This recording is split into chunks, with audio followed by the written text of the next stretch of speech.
if you were alive at the time, it seems like sort of the day before yesterday, but actually today marks 40 years since the British task force set sail for the South Atlantic to reclaim the Falkland Islands from Argentinian invaders.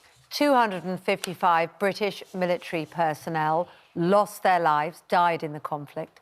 Simon Weston was the most seriously injured survivor and has become a symbol of the 74-day war and joins us live in a moment. You can see him there. You've become a symbol of many things, Simon, not just of the war, but of survival and inspiration generally. But before we chat to you, first, Louisa James reports on Simon's emotional return to the place that changed his life forever. Simon, that report began with that grainy, blurred black and white photograph of a young soldier in his battle fatigues and beret. That's you, obviously.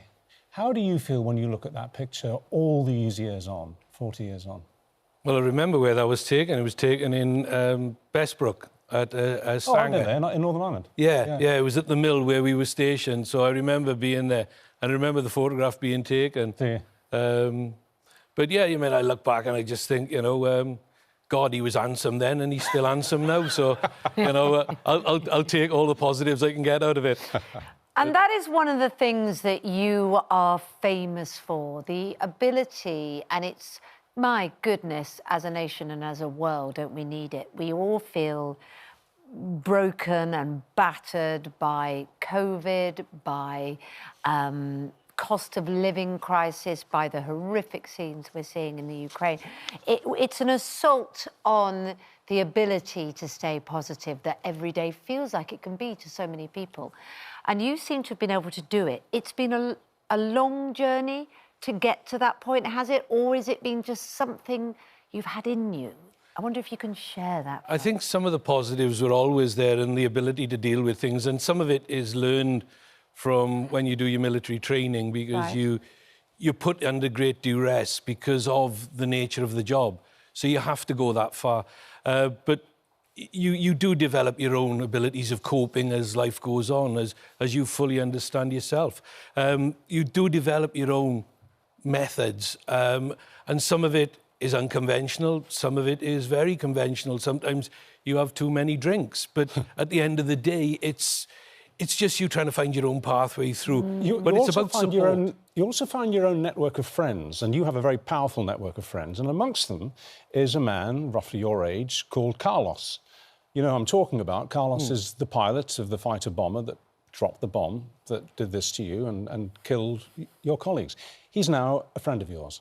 I find that, I was saying at the beginning of the show, almost biblical. How did that meeting and then that relationship come about?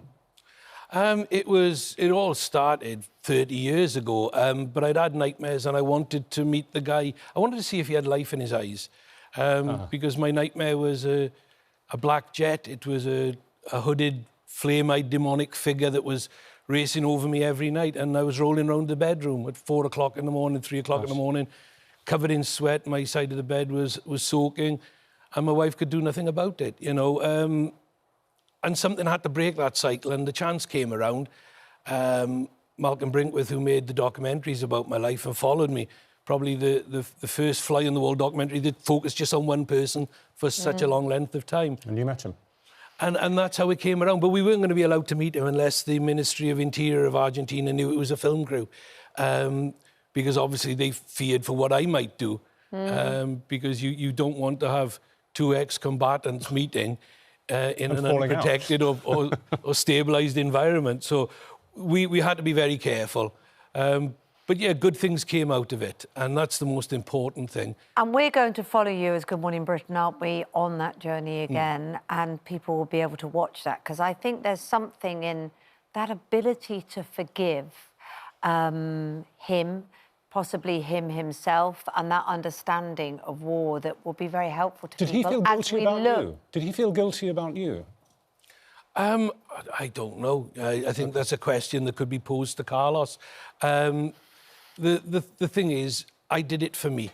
Yes. And you know, I'll make this clear to everybody. I didn't go there on a journey for any other Welsh Guards or their families. Got it. I did it for me. Yeah. And I know it didn't sit comfortably with some people, But at that point, I needed help and I didn't know where to get it from. And it was a decision you made. Look, we look at the scenes in Ukraine. It's active, it's horrific. What is your take on that? Is it more just the horror of war? Is it a disbelief?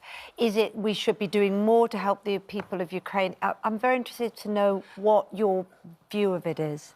Well, we all know the limitations of what we can actually do because of NATO and because of escalating crises, and also because of you've got 4,500 intercontinental missiles. If they weren't there, then the scenario would be a totally different one. Absolutely right. But at the end of the day, this will pass. It will end. Yeah. When it ends, Mr. Putin, as we've seen, is a treacherous negotiator. He doesn't abide by anything he says he's going to do. He lulls you into a false sense of security and then he drops another bomb on it. So we just have to be as resilient as we can be in the name of the Ukrainian people. They didn't deserve this. They didn't ask for it. They didn't create this problem.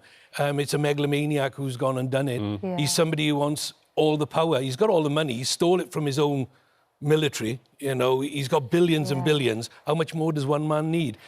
You know? I know, and it's just also an overwhelming sense of when will the human race ever learn, I imagine.